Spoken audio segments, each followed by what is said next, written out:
Rogers, and her presentation is called Eat Your Art Out. Erin is from Longmont and is studying art at Front Range Community College. Last spring semester, she worked as an intern at the Firehouse Art Center. So let's welcome Erin Rogers.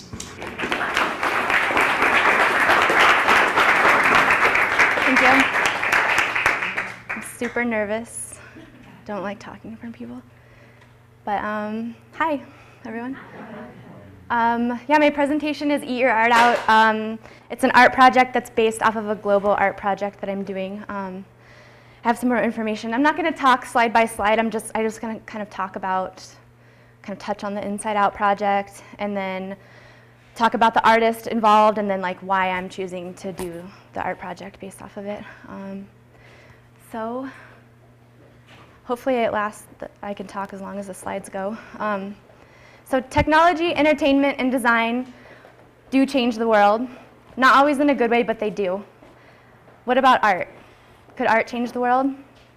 I'm going to talk to you tonight about a project that I've been working on along with two other gals, Jessica Koyman here at the Firehouse and photographer Rebecca Stump. We're calling our project Eat Your Art Out, a tribute to local farmers.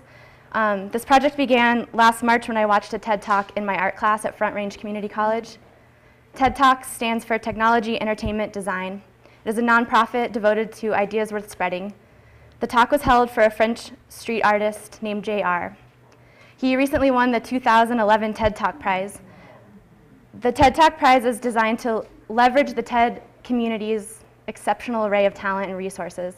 It is awarded annually to an exceptional individual who receives $100,000 and, much more important, the granting of one wish to change the world. The images you're seeing tonight are done by JR and his team, and they're legal, large-scale street art exhibitions. They're all around the world. He's traveled and pasted exhibits in Brazil, Africa, Sierra Leone, Liberia, Israel, Palestine, and all over Europe and in the US. JR's wish for the TED Prize is for you to stand up for what you care about by participating in a global art project. And together we can turn the world inside out with art. So this is the shanty in Africa. The roofs are made out of vinyl, so it protects them from the rain. So art is useful in this situation.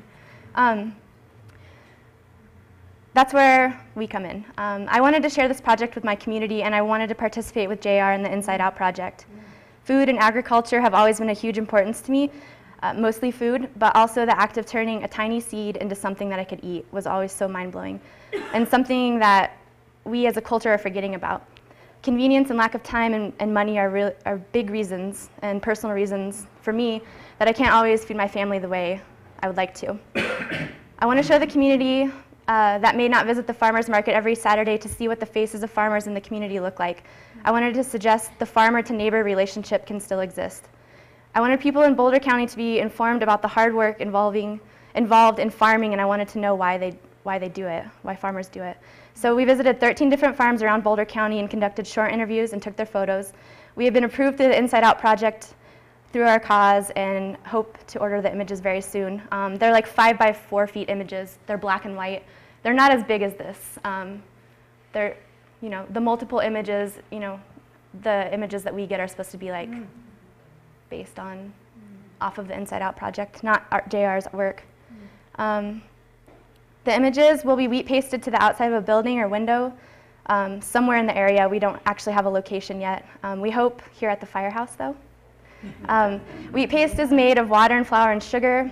The rain and wind are meant to take the images away. They are not meant to stay, similar to the cycle of agriculture. The flowers and the fruits and vegetables grow in the spring and summer, make their impression on us, and in the winter they're gone.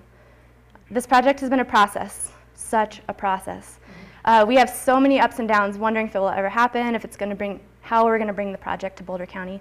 I'm so thankful to all of the people who allowed us to come to their farms and interview them and take their photos, which all of you are always welcome to do, and it's so interesting to see.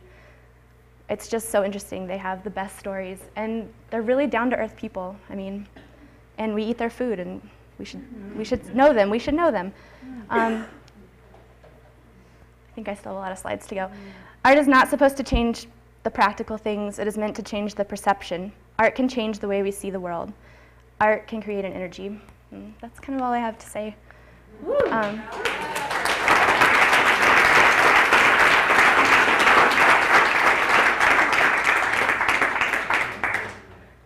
So towards the end here, I'll show you kind of like our photos that we took and try to explain the images. I didn't really get like the exact locations, but they're really large scale. And some of the first projects he did, the very first project he did is called Face to Face. Can you see him in there? So he went to, I'm drawing a blank now. Oh, Brazil, in the favelas in Brazil. And he spoke to one woman. He pasted the images, they got torn down. You know, his whole thing was about the experience of putting the art up and meeting the people and talking with them. And he ended up pasting, you know, you saw on the favela from the long view, you know, and then the press wanted to get in, and he said that they were like flying an airplane with a number, like call this number, we want to know who's responsible for this. And instead they had to actually go in and talk to the people, you know, and it's like, he said it as creating a breach between the media and the people within these places that he's going. And see, art's not always in the city, you know, it can just be there for whoever drives by, like the one random person a month or something. So that's wheat pasted? That's wheat paste, yes. Paper, flour, water, you cook it, you put it on, it lasts years. It's weatherproof, it eventually, so this is what our project will look like. More like, maybe not just straight across. About that size? About that size, exactly, the scale. So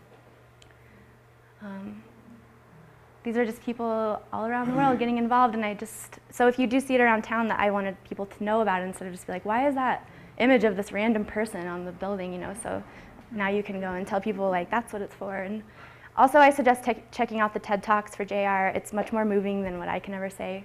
I mean, there's a point when he's in Africa and he has these really large images up against the mountain, and there's a train going by, and all of the images are only nose down. So as the train goes by, it carries the eyes, and it just transfers, and it's so moving. It's just really amazing. So I mean, this is what he did in New York. This is like a more recent one. So this is in Williamsburg in Brooklyn. So when you drive over the bridge, you can just see like a huge eye. And that's all that they're using is brushes and flour and water and sugar. And I mean, I'm sure they have a really good mixture, but. And this is our photos. So these are Rebecca and myself, and we have more. We have 13 altogether. So. Do you have sites selected? What's that? No sites. Well, I have a few.